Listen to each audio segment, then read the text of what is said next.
starting now. A couple of things with the, oops, hold on. I had my script up on this other screen here. A couple of things with your settings. So first, you can change your name if you'd like. Sometimes the screen pops on with the automatic name that might be like your iPhone or something. But in the Manage Participants section, you can scroll over your name and there's a little thing called More, and you can change your name if you'd like. The second thing is your audio options. Right now, if you can mute yourself when you're not talking, that's great because it just reduces feedback, but you are able to unmute yourself just by clicking on that microphone button. Or you might be able to press the space bar. Sometimes people have set it up that way. But if you click on the little caret next to the microphone, you'll see some options to connect to this call in various ways. So it might be through your computer, your audio. If you do decide to call in to switch to phone audio, there's a PIN that you can enter, and I will put that into the chat just in case your audio goes out on your computer. Your video settings, you can opt to be on screen or not, and you just do that by clicking on the arrow next to the video screen. Let me just make sure I haven't said anything else. Oh, the chat function. You'll see a little bubble with 3 dots in it that says chat. If you have that open, you can see what people are saying to one another. You can send something just to me if you are having a technical issue, or you can send it to everyone. You can send it to any person who's on the call. So if you just want to catch up with someone, be like, hey, I haven't seen you in a while.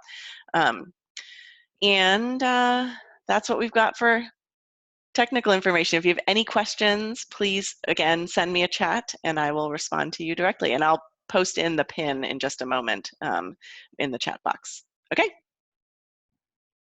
Great. Thank you so much, Monica. I really appreciate it. So yes, welcome to the NASPA Parent and Family Relations Knowledge Community Virtual Open Meeting. I'm so glad that we, thank you to Monica and everyone on the NASPA team for being so creative and innovative with providing this opportunity so that we're able to get together, because it's one of the highlights of the NASPA conference for me is having this team get together and our membership be able to hear our updates and also talk about some things that may be going on in their campus that they want to be processing. I recognize that it's an extremely challenging time right now, and a lot of us are making plans and then making new plans a couple hours later and then new plans after that. So just want you to know that we're going to save some time towards the end of our meeting to be able to process some things that you might be experiencing on your campuses related to parents and families and all of this adjustment and feedback and all of the things that we might be experiencing right now. So I appreciate you all being here, and I'm excited to give you all some updates too. So first, wanted to start with introducing our chair-elect, Jessica Gooch. So she's the Associate Director of Housing and Residential Programs at Angelo State University. She was formerly our member engagement co-chair with Kristen. So we are so excited and happy to have her on board. So please join me in congratulating her and welcoming her. Hi, thank you. I am super, super excited to work with the team and everybody and just do what we can to support everyone on this call and everyone in the KC this upcoming year. And so yeah, I'm super, super excited. Great. Thank you so much, Jessica. I'm very much looking forward to working with you this coming year and helping you transition into the chair role. So we wanted to just take a moment to introduce our leadership team, both current and outgoing. So I'm sharing my screen right now with the agenda. When it comes later for us to do the discussion, I'm going to minimize that screen just so we're able to have a little bit more of a better flow in terms of being able to see and actually converse with people on Zoom. Well, on this Zoom component. So again, my name is Susie Arecchio. I'm the chair of the Parent Family Relations Knowledge Community. And so I'm going to have each of our members, if they are on the call, introduce themselves. I know Jessica just introduced herself, but Hey, so I'm Jessica again. Like Susie said, I currently serve at Angelo State University, and so I work in our housing office and overseeing the res life side of things. I also oversee our transition camp that we have for the university, and then oversee our family association and our family programs for the entire university. So yeah, that's me. thanks, Jessica. And I left out my role. I work at the College of New Jersey. I'm the Director of Administration and Operations for Student Affairs, and I'm also Coordinator of Parent and Family Programs. So I'm not sure if Kristen might be on the call. Yes. So my name is Kristen Roblard, and I am our Member Engagement Chair. I currently serve at Embry-Riddle Aeronautical University down in Daytona Beach, Florida, as our Assistant Director for Campus Activities. Great. Thank you, Kristen. And I know Lauren, she did indicate she was unfortunately not going to be able to make the call. So, but Lauren Glasser is our Region 1 representative and will be with us for this coming term as well. So she's going to continue for an additional term. So we're excited to be continuing to work with her. And then Reba, our newest member of our leadership team. I'll have her introduce herself. I currently serve at Texas A&M University San Antonio as the coordinator for family engagement. So I am everything family. I've even found myself being the primary communicator with COVID-19, which has been interesting in structure. But we do a family first seminar. A lot of our family members or our students come from first gen families. So helping families understand what it means for students to go to college and finding ways to integrate them into the lifeblood of ANMSA. Great, thank you, Reba. And not sure if Alex might be on the call. Hi all, yes, I'm on the call. I'm from UCLA, and I oversee our Student Alumni Programs and Family Engagement Office. So it includes all things parents and families.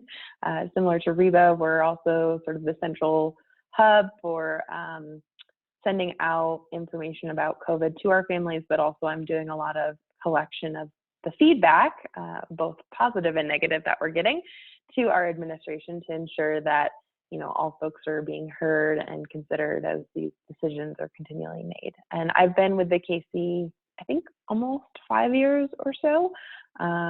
So thank you all for, or well, I should say, welcome Reba, and thank you, Susie, for your service, and congrats, Jess. Thank you, Alex. And do want to recognize that Alex was a former chair for the knowledge community, and she was integral in transitioning me and onboarding me. So thank you, Alex. I'm not sure if Shaq is on the call. So Shaquille Lowe, he is our technology coordinator and KC blogger. And I do want to take some time now to recognize our and give a special thank you and piece of gratitude for our outgoing leadership team. So you all have just been so amazing, and it's just been such a pleasure working with you. Some people for multiple terms. So I do want to provide people an opportunity to say something on the call, but know how much I appreciate all of you and all of the hard work. I know Karina was not able to be on the call, so she's our outgoing awards chair.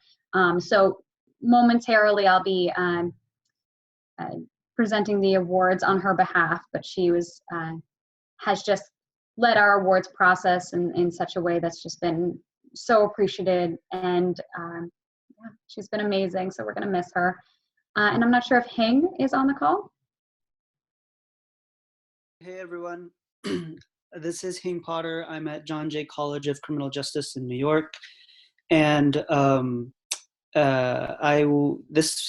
I've been with the Parent Family Relations for, I think this is 3 years now. I started off as the membership engagement, then transitioned into sponsor programs, and then conference chair, doing different things. So it's been an exciting 3 years, and a super privilege to be with these folks on the leadership team. And but yeah, I'm so thankful for everything. Thank you so much, Hayden. It's been such a pleasure working with you, even though we're still going to stay connected. All right, I'm not sure if Kayla or Ashley might be on the call. Yes. I am. I don't know if I saw Ashley, but hi everyone. I'm Kayla Albano. I have been with AKC for, I think, 3 years, but in leadership for 2, doing the newsletter with Ashley. I am working at UCLA with Alex, so I'm also in student alumni programs and family engagement, and my focus is largely on families and our digital communications with them, which right now is all the things. So it's been an interesting few weeks, as I'm sure it has been for everyone else. Yes, thank you so much, Kayla.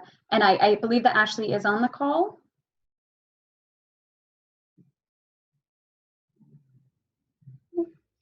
Okay, she might be having an issue with her mic, but yeah, Ashley, as Kayla had indicated, was they were both the newsletter co-editors. So we're so appreciative of our membership, you know, having seen our newsletters come out. They're just such an integral part of our communication to our membership. So thank you so much for all that you've done for the past few years in helping us maintain that. Okay, and Adrian, I'm not sure if you were on the call.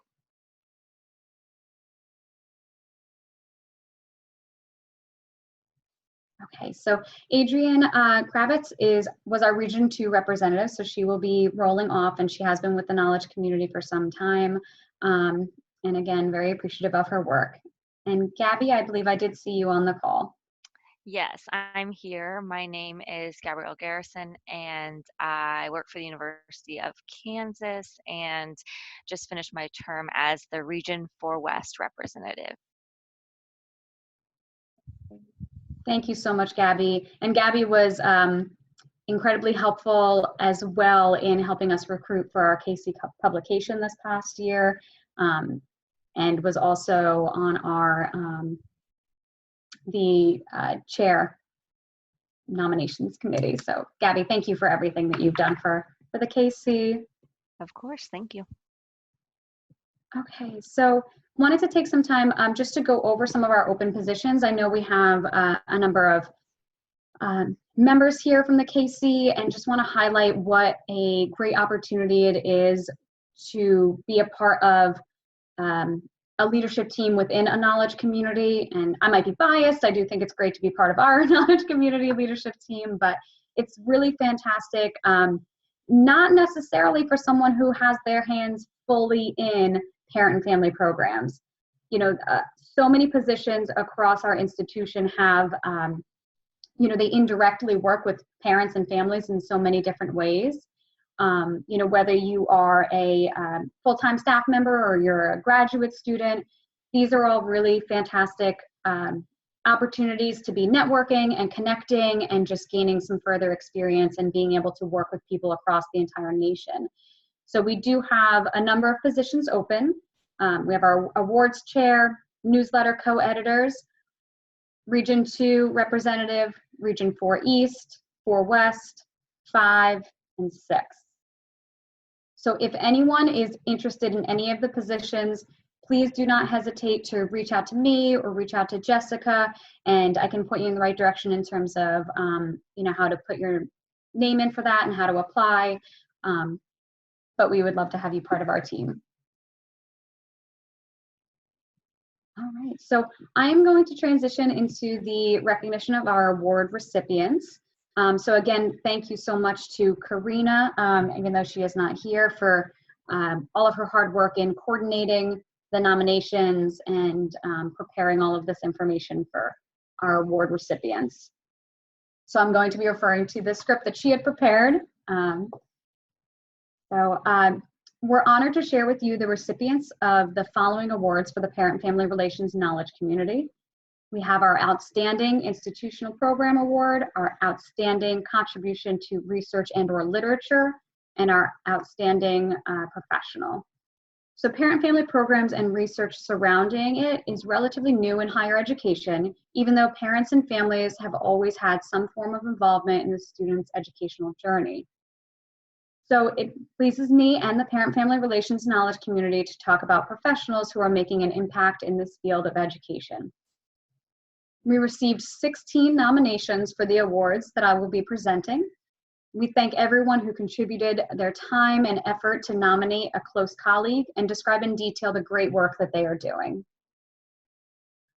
I also want to thank the Parent Family Relations Knowledge Community Awards Committee for helping to market, talk through the nominations, and select the recipients.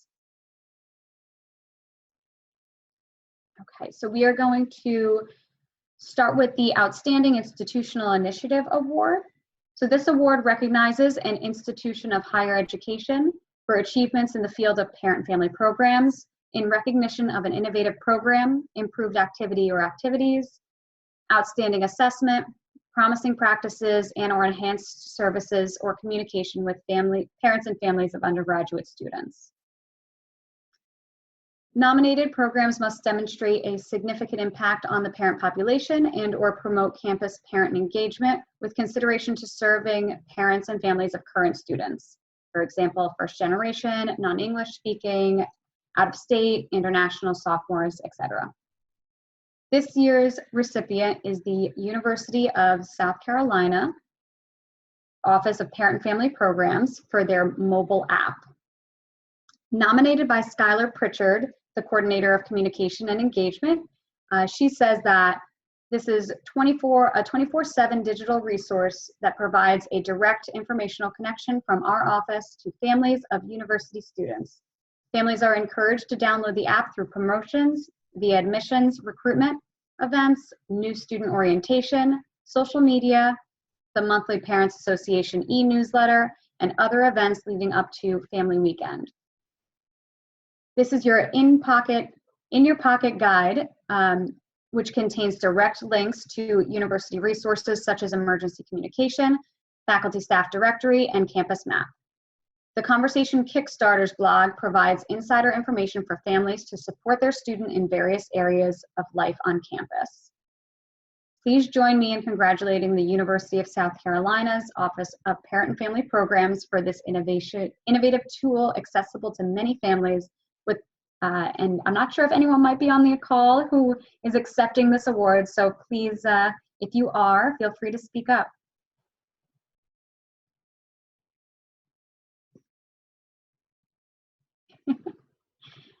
Okay, well, huge congratulations to the South Carolina Office of Parent and Family Programs, or the University of South Carolina, the Office of Parent and Family Programs for this fantastic initiative. And all of our award recipients, they'll be receiving, we were going to be presenting a plaque, so imagine that I am presenting this plaque, but with everything going on, it's getting shipped from Austin to NASPA, who will be helping to coordinate those award plaques out. Okay, so moving on to the Outstanding Contribution to Research and/or Literature Award.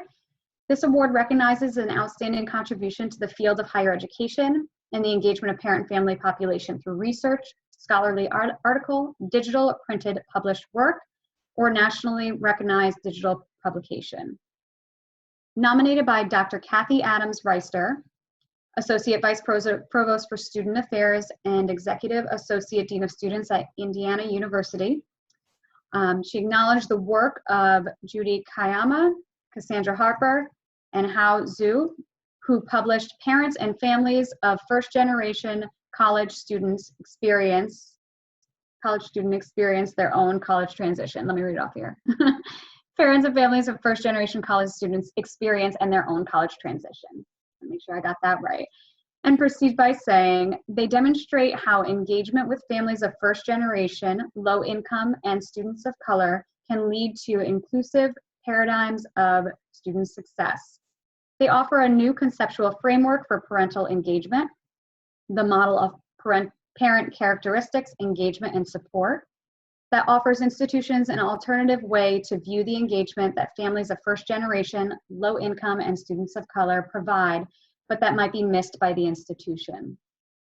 Please join me in congratulating these authors at the Judy Kayama at the University of Denver and Cassandra Harper at the University of Missouri.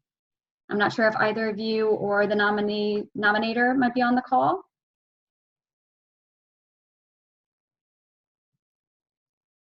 Okay. So congratulations on receiving this award. Now we're going to move to the Outstanding Professional Award.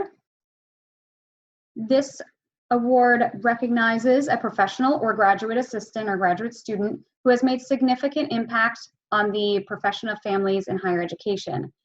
The nominee's achievements have advanced the profession or knowledge community in any of its aspects, such as demonstrated commitment to the profession, contribution to programs that address the needs of families, created campus environments that promote family engagement, and/or contributed work or scholarship that promotes the advancement of families of students in institutions of higher education.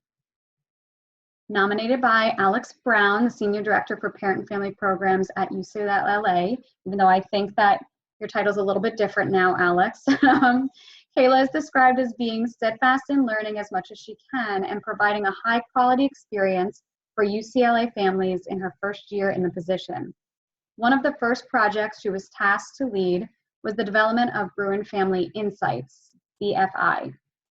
BFI is a virtual discussion series aimed to provide parents and families with a platform to virtually interact with UCLA students, staff, faculty, and administrators around topics of relevance and/or concern.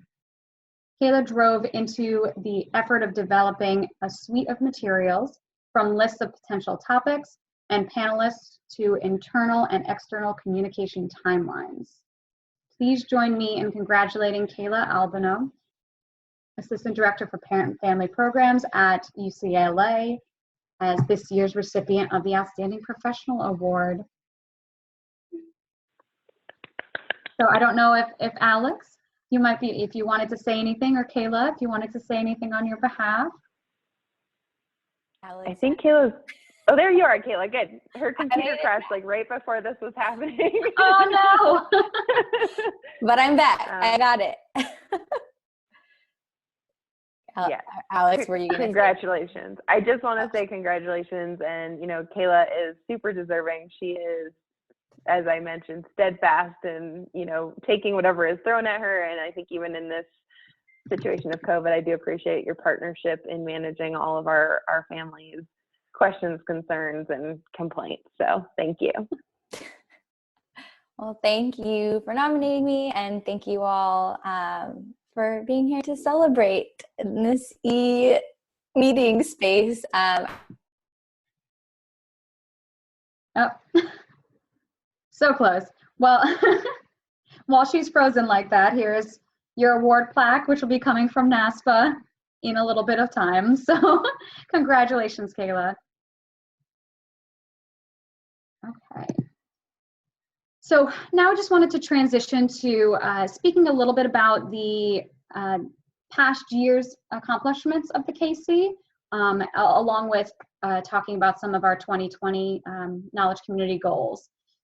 So because of the hard work of our newsletter co-editors, we were able to have 4 editions of this past, of our newsletter this past year. So really thank you, Kayla and Ashley, for all of your hard work with that. We continue to maintain a strong online presence thanks to our member engagement co-chairs and all of the active work that they were doing to be pushing things out on social media. Conferred the 3rd annual PFRKC Awards. We developed a partnership with AHEP, the Association of Higher Education Parent and Family Program Professionals. So this was something that had been on our radar to do for a little bit of time. So we're very excited that we've initiated that process and seeing how this organization, how both NASPA and AHEP would be able to mutually help each other, since they're some of the key, our PFRKC and AHEP are some of the main professional organizations and kind of communities that are there for parent and family programs. So we're really excited to be continuing that partnership, and we'll be sharing more information about that when it comes. And then just highlighting some of our regional activities that we've had leadership team members a part of. So we had the Region 1 conference, Region 2 and 3, which was a joint conference this past summer, and the Region 4 West conference. Okay. So to speak a little bit about our 2020 KC goals, these were just a couple of just high-level goals that I wanted to highlight. Something that's extremely helpful is about have a goal for filling all of our vacant positions within our leadership team. As some of you might have seen, it's you know, some years are just more transition years, so we're really looking to be able to fill some of those roles and provide these opportunities for you know, people to be able to experience and network and all of that. So definitely a goal for us for this coming year. Like I was talking about the partnerships, not only with AHEP, but also other KCs. And I know, Alex, in your role on our leadership team, you play a very vital role in helping us move some of these partnerships forward. So I thank you for all of the work, and thank you in advance for your continued work that you'll be doing to help enhance these partnerships. And then continuing to develop regional opportunities. I know that we're in a time where we're adjusting to what this might look like and how long something like what we're in is going to last. But, you know, looking at ways that we can be innovative and being involved with our regions. So now is when we wanted to take some time, and what I'm going to do is, you know, everyone can take a look at what we'll be discussing, but I am going to minimize my screen share so that we're able to have you know, just a little bit more of an effective discussion. And I'm going to be turning over to Jessica to help facilitate the discussion about moving forward and how to best serve our membership, and then also some other discussion topics that we may want to speak about during this meeting. So Jessica. Awesome. Thanks, Susie. So first, again, we just want to thank all of you for being here. We know that there's lots of other things happening. And so thanks for coming and hanging out in our like little slice of the internet for a little bit with us. But really, we just wanted to have a conversation about how the KC can better serve all of you and your institutions and the families that you work with, what it is that you're hoping to see or that you would like to see from us, and how we can sort of help build this community and to bring all of us together and be a support for one another. And so if you have ideas, or if there's things that you want to see, like this is your wish list time, like no wish is too big. And if we can make things happen, we will. But we kind of just wanted to have a conversation and see if there's things that we can do for all of you. So.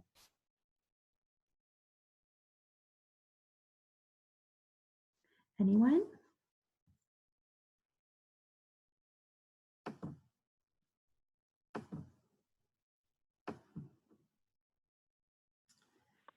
I'm curious, I guess, from this COVID situation, in your eyes as the incoming chair-elect, what do you think might be helpful in terms of resources or things for the group, you know, to have available to them? Because I think, and or maybe it's a question to the membership to say, hey, what worked and what didn't, and can we compile some of those resources for another, you know, emergency situation for others to reference? Because again, I like I said before in my intro, we're learning a lot in terms of when and how quickly we communicate to families and how much we can lean on our administration. So, you know, I think, sorry, everyone's talking about COVID all the time, but maybe, I don't know, what are your thoughts on that and creating sort of a resource folder, resource page for emergency communications and things like that? Absolutely. I think that's something that we can work to put together, you know, and have a way of getting some of that information from everyone and sort of putting together and seeing what the bigger themes were, what the bigger struggles were. You know, I think we also want to realize that we're here for each other. And so, you know, if there's a time that we need to all jump on and have, you know, another conversation face to face like this, of just being able to support and chat through it all, you know, with people that get it and are sort of in the trenches together doing the same thing, that we can definitely work to do that. And so we can put together something to send out to everyone and sort of pull some resources together. And, you know, it may be ways of communicating or the different methods that we did with communication. It may be looking at the different online resources and software that we use or things like that. And so we can definitely pull something together, because I think you're right.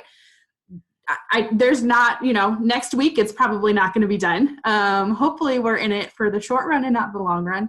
But I think being able to then take this information and put together a emergency response protocol that we can sort of have, so that, you know, if something were to happen years down the road again, you know, people aren't starting from scratch, and there's kind of a baseline to grab and work from. And so I think that's great. Absolutely. Absolutely. This is Hing Potter here. Along with those lines, I kind of had two things. Is when talking to parents and families, I'm wondering if also that, because we have a lot of higher ed lingo, so similar in the fashion that when we talk to parents families about FERPA and helping them understand different language that they might not be familiar with, is, you know, the language that we're using when we talk to students about COVID and all that kind of stuff. But then also, I think it'd be a great opportunity. A lot of the higher ed responses is reactionary, and, you know, obviously nobody's done this before, so this is all fresh and new to everybody's experiences. But it could be an opportunity also to be proactive when we talk about what does higher ed look like for your family and your student after whenever that is, after we get done with this and we all come back to campus, to kind of go back into the normalcy that we used to know before everything came down and we're all stuck at home. So, you know, like, what are some ways that we can deal with any family trauma or student trauma, or steps to, so you're not just splashing into the water of normalcy, but, you know, dipping your toes in and feeling how warm it is and stuff. Step-by-step processes that might be supportive or helpful. Great. Yeah, I think that's awesome. I think that is probably also information we can pull and work to put content in our newsletters going out, and try and use that as a way to have some of that information at people's fingertips and sort of provide some of those resources. So that's great. Thank you.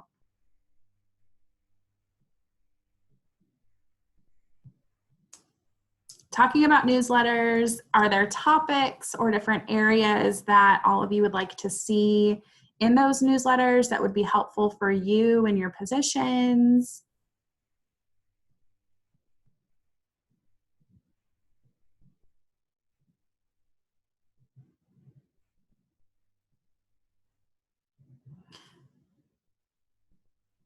I would say one of the things that we can definitely start looking at, and so if you have suggestions, are different articles or books or different pieces of literature that we can include as reading recommendations is something that we have talked about. And so if you come across an awesome article or come across a really great book, feel free to share that with us so that we can include that and share that out with the bigger group. You know, I think when we were talking about the awards, you know, Susie said that there's not tons of research in this area comparatively to other areas. And so if you come across something, if you find something, share that with us so we can share it with everybody, because I think that will be something that will be helpful for us to be able to sort of spread wide amongst everyone in this area.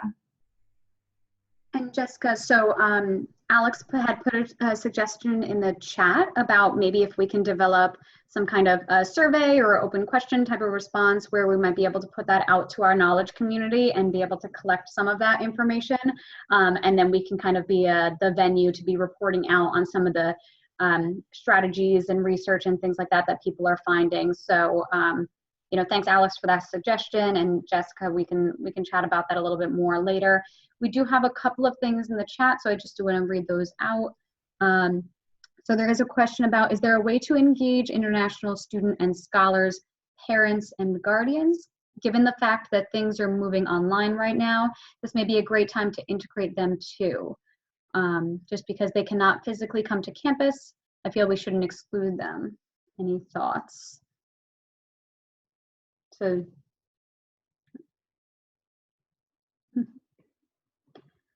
so we can certainly note that. I don't know if anyone else has something additional to add related to that. I would also just like to ask the question, because yes, I think that's a great thought. I know our campus has talked a little bit about it, and where we're running into some issue is translation services and being able to provide certain things in other languages. So if anyone has found a translation service that they've really enjoyed working with, or feel like in terms of cost and timeliness of turnaround, please send it to the group so we could all utilize.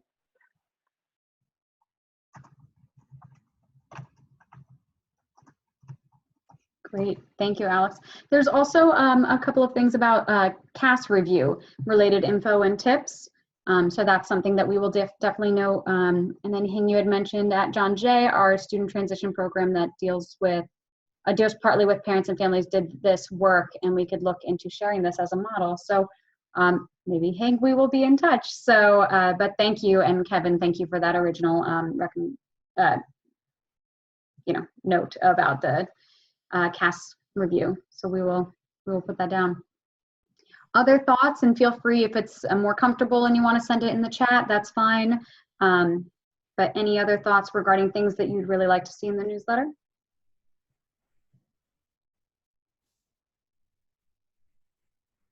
I also wanted to open it up and let folks know that if there's questions about what it means to be in one of these positions that we have open, to let us know, or you can ask here.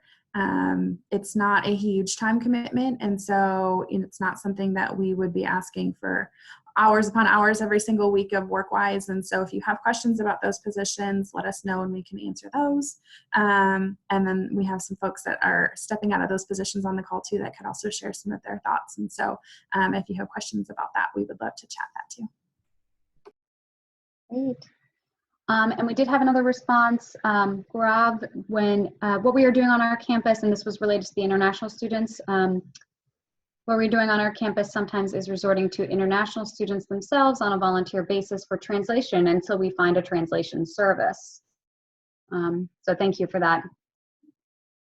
And then we have, let's see, the producer, Chris Lewis, producer of the Essay Voices from the Field podcast, which is a podcast from NASPA.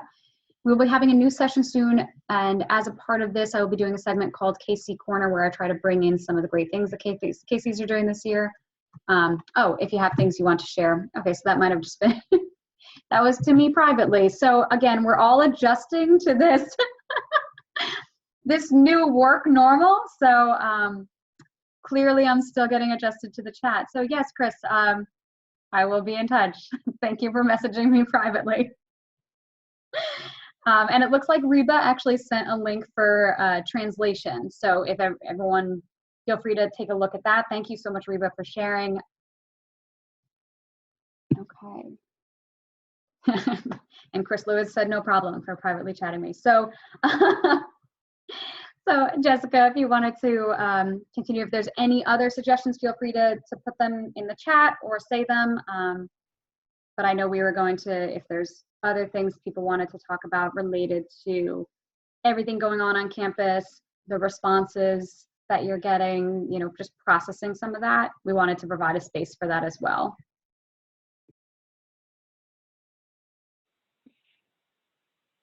This is Ashley. Can you hear me?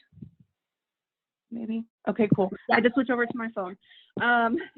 So something that we actually did at Fort Hays State before I left as a graduate assistant, we transferred all of our orientation team, moved over to something called the Tiger team, because we had to kind of combine all of our teams into one. It was kind of a big process. But part of that that we did was tapping into my orientation team, because obviously those are the really involved students on campus that are really engaged in wanting to help out. any Spanish-speaking students that I had, helped me translate my family newsletter, because that was a goal.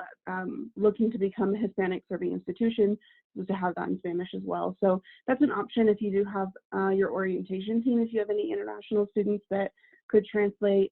We just kind of built that into our team to become kind of duties if they would like to help us with that.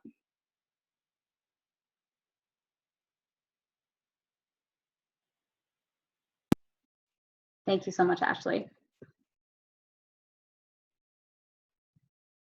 Let's see, we do have a broader question. So if anyone else wants to process some things, other things that are going on our campus, or have strategies that you'd like to share.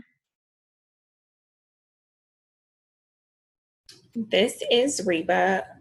What have been you all's experiences when it comes to communication? I've experienced painfully slow communication, so much so that I don't even know how far behind COVID and moving to online classes we were before I was even approved to send something to families. I've even had to write letters for our VPSSE and then also the president, and those letters have then gone nowhere. So the delay for us has been really poor when it comes to communicating to our families. And our families are some of the neediest in our community.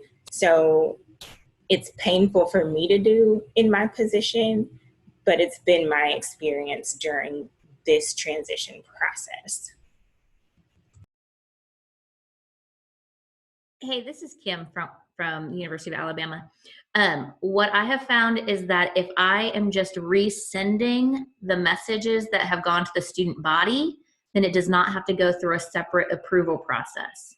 So I just add at the top, your student received this message yesterday, earlier this afternoon, whatever, and at least they are getting the same messages that students are getting, because we can't necessarily assume that students are telling their parents that, or parents or family members. And so that has been my workaround, so that I'm not having to create my own communication or go through the, yes, excruciatingly painful approval process.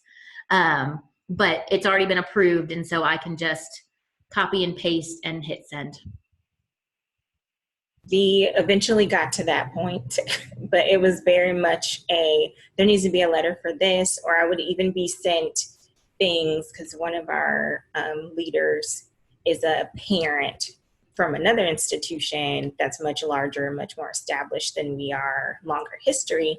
And I'll get letters, oh, this is what they sent out. And I'm like, do you want me to make that? What are your expectations?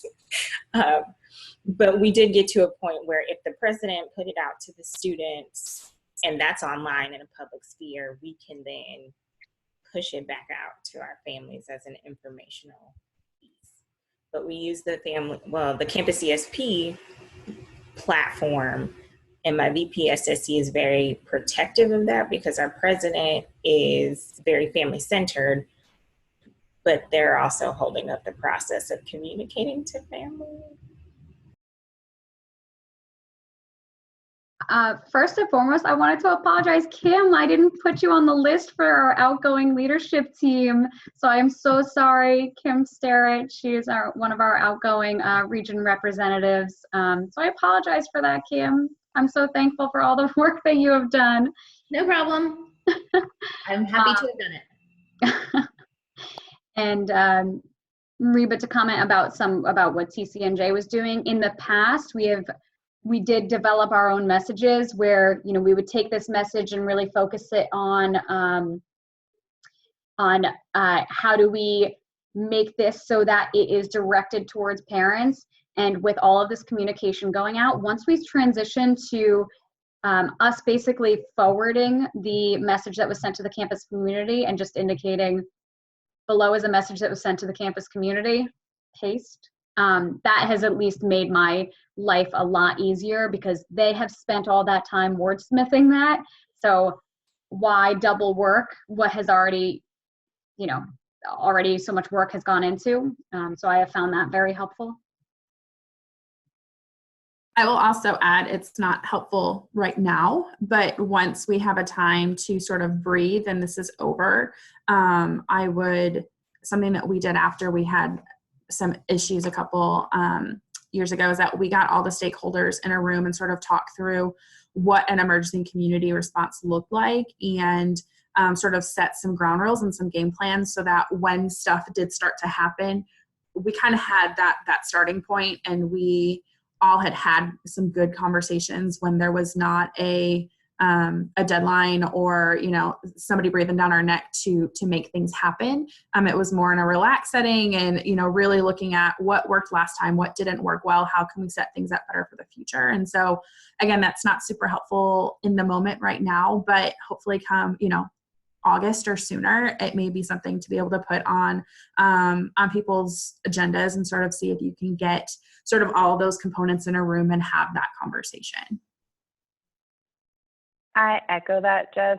We're finally in a decent place in terms of communication with families, but we had to go through two pretty challenging emergency situations around our California wildfires, and nobody was listening to me saying families are blowing us up right now and need to know, because they're getting the news and the news is framing it like the fires are on UCLA's campus. But if we, from the administrative point, can say, here's the actual facts. So I would say in this situation, be sure to gather as much factual, data as you can provide after this is all through, to say, look, here's why we need to communicate to families. These folks are important stakeholders for X, Y, and Z. These are the common questions, and just have all that ready to go. And similarly now too, I'm getting some issues bubble up that I'm like, just want to make you aware. And they're like, we can't deal with that right now. And I said, no problem. I'll have a list at the end of this. So it doesn't stop. I think we're always working to improve, but definitely don't be afraid to keep a list of what you're experiencing and be ready to present that to whoever is going to listen to you. And I would say bring in data when you have it. And so, if your software shows open rates and click rates for the communication that you are providing, bring that into your leadership and to be able to say, listen, our family members are making it clear that they are opening their information, they are looking at it, they are reading it, and sort of having some of those numbers, because it may be able to back up, if they're sending that information to students and they're having a low open rate or a low click rate with their students, to be able to say, well, our family members are opening every single thing we send. That gives a little bit more oomph to it. And so bring in that data and bring in those numbers when you have that conversation. And Reba, I know there's been a lot of information that's shared about various websites. So having a point website that exists with FAQs and information and resources, and all of the updates are on there as well. So I do see that a number of your institutions are doing that. TCNJ did that as well. And I know, Reba, you did specifically indicate about potential problem related to economic with connectivity and being able to who might have access to those type of resources. So is anyone doing anything alternative that doesn't require, internet access? Is there any other forms of communication that are going out there that people want to share? And I think, Reba, correct me if I'm wrong if I was misinterpreting that, but that was what I was getting from your comment. We are in a smaller community, and so it may be different in a larger community, but we have a good relationship with a lot of our news outlets. And so as we're doing major updates and major communication, we've been sharing that with the news in town so that they can also put it on their feeds or on their nightly updates or whatnot. And so that may be something, again, a small community and a big community may look different when it comes to those updates, but that's something that we really have reached out to and sort of worked to be partners with them, because that also makes sure that they're getting the correct information and not finding it off of a random Facebook post from someone. And so that's been helpful for us.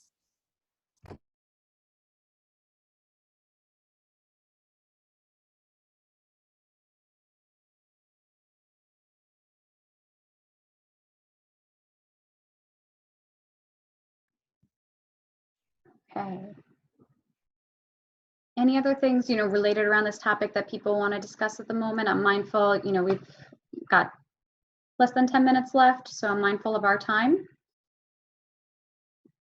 But anything else, because I know that this is just so huge right now, and Jessica and I are definitely going to debrief after this and see, the ways that we're able to be sharing this information across our KC, what strategies are working for people, what do people have questions on, things that we can put out there to our KC and just kind of be able to be resources for each other. Anything else people would like to discuss related to at least COVID response and all the things that are happening on our campuses?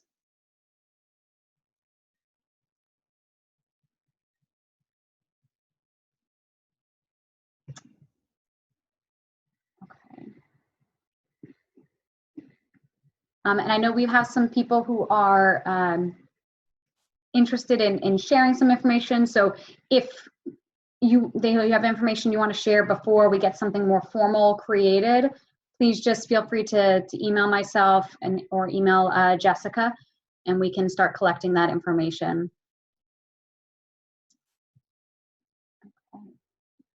All right, any other things outside of COVID-19 that people want to talk about? I know that's been much of what our lives have been for the past few weeks, in a way that I'm sure is, that I know is exhausting. So, but any other things that people want to discuss before we close out? There was some questions in the chat about what projects or topics that the KC is currently working on. Where do we see the KC going? And at least from our point of view, and Susie, correct me if I'm wrong, but really we want a lot of those things to be driven from all of you. And so that's one of the things that we'll put together when we send that survey out, is that if there's areas or things like that we can do, because we want to make sure that your involvement in the KC is beneficial and that you're getting something out of it, and that it's sort of filling that bucket that you need filled. And so we will make sure that we include some of that, and that you have that opportunity to share some of those things with us, and kind of go from there. The other thing that I would just highlight, and absolutely 100% agree with you, Jessica, on that, and also looking to enhance our partnerships. So that kind of goes across the same vein of this sharing of communication, or sharing of information and resources, and how can we help all of you, and just having additional partners in that can only help. So that's just one thing wanted to add. But any other thoughts before we close out? Hi, everyone. This is Karina. How are you? Oh, hey, Karina. So glad you were able to join us. Yeah, me too. I came in right at 10:45, so I appreciate some of the thoughts and perspectives I caught on how families are really important stakeholders to make sure that we communicate with them in terms of emergency. I am just forward thinking this last week, only because now there's a little bit of space for that now, but I'm interested to hear how folks are thinking about future events like parent orientation, orientation for international families, homecoming. So I'm just curious on folks' approaches, thoughts, possible plans outside of what's been done before, maybe new partnerships, things of that nature.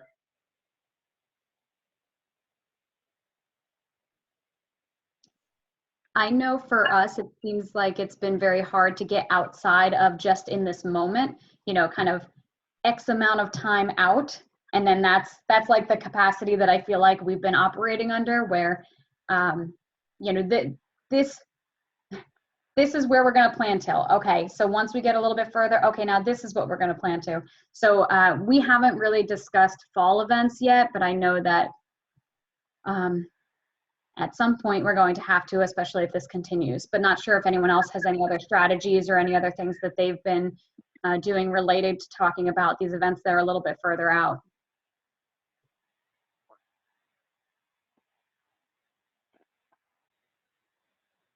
That's something that we also just chatted about yesterday at our staff meeting. All of our online stuff, I guess, is already ready to go in Canvas. But my concern that I brought up to my team is that if we do have to cancel our in-person programs that we normally do throughout, I think, July,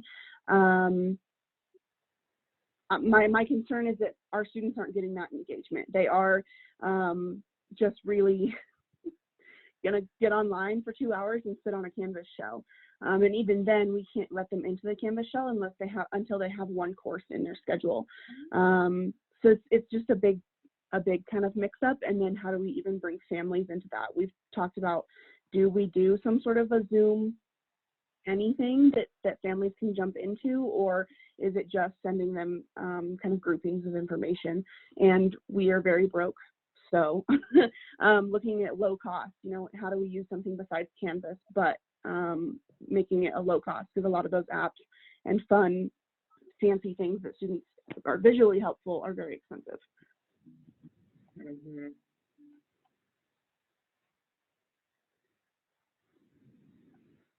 Thank you for sharing that, Ashley. And I know we talked a little bit about, maybe there's a later time that this doesn't have to be the only space that we get together each year. So, maybe there's another virtual opportunity that we could put out there, once things have progressed a little bit, if people are starting to talk about those summer events, those fall events, to be able to get together and see what other institutions are doing. We can also discuss having something like that. But actually, I do recognize that engagement, if we're going on completely virtual, is going to just be so incredibly different. And who knows what they might be taking away from it versus, it's just going to be just so different. And then pulling families into that, what would that even look like, and how to get the same education and engagement out there. Definitely challenging. Okay, so do recognize it's 2 o'clock. So please, if anyone has any other things that they want to be on Jessica and I's radar, before something's formal, or if you just have strategies you want to share, please, we put our emails in the chat.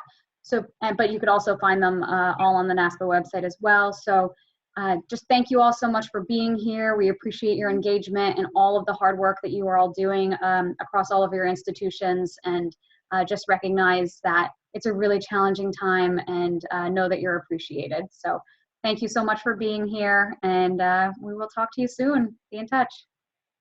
Thank you. Thank you, everyone.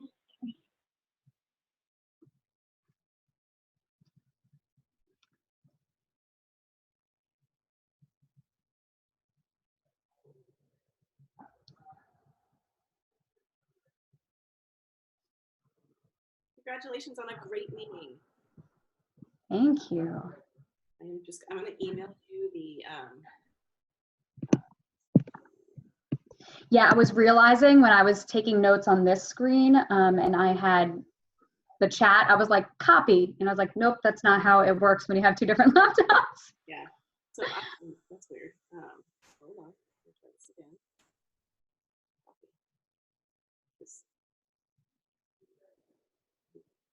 Oh, weird. Okay, hold on. Maybe I can't do this. Okay, we're gonna check this out. Copy. Yeah, and it does not have to be pretty, just as long as the content's there. Okay, there has to be a way to do this. Well, I'm gonna stop recording for now. Do that.